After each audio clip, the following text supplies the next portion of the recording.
Arkadaşlar selamlar. Bugün sizlere nasıl bir ut alınmalı, ut alırken nelere dikkat etmeliyiz adlı soruların cevabını vereceğim. 3 tip ut vardır.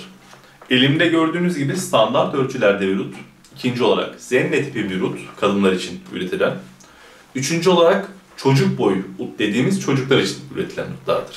Bir müzik mağazasına gittik ya da herhangi bir ut yere gittik, ut yapımcısına gittik.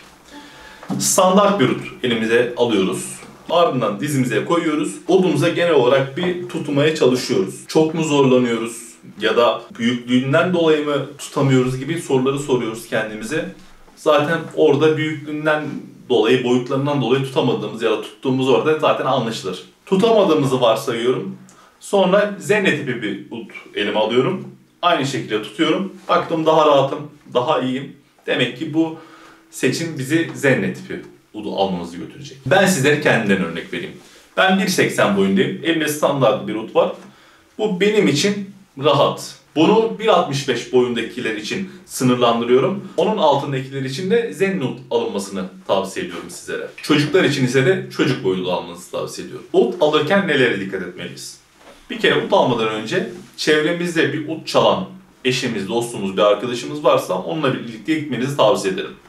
Çünkü bu konu hakkında bir fikrimiz yok bizim. Yanlış bir seçim yapmanıza neden olabilir bu durum. Bir müzik dükkanına girdim yine. Bir luthier'e girdim.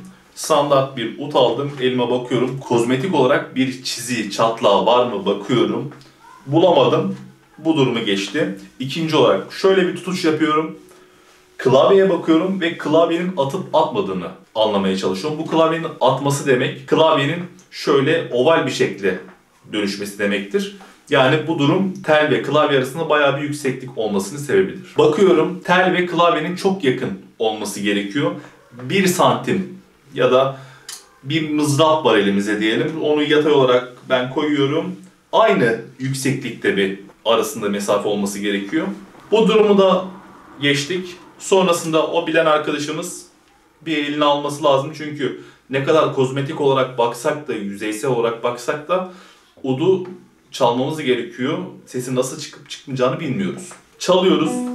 Herhangi bir notaya bastık. Çalım kolaylığına baktık diyelim. Arkadaşımız bize söylüyor. Ondan sonra bunu alıp alamayacağını bize zaten söyler. Şimdi eğer böyle bir eşimiz, dostumuz, ut çalan bir arkadaşımız yoksa neler yapmalıyız? Size şunu tavsiye edebilirim. Herhangi bir UD'ye sosyal platformlar aracılığıyla bir mail ya da mesaj atmanızı öneririm.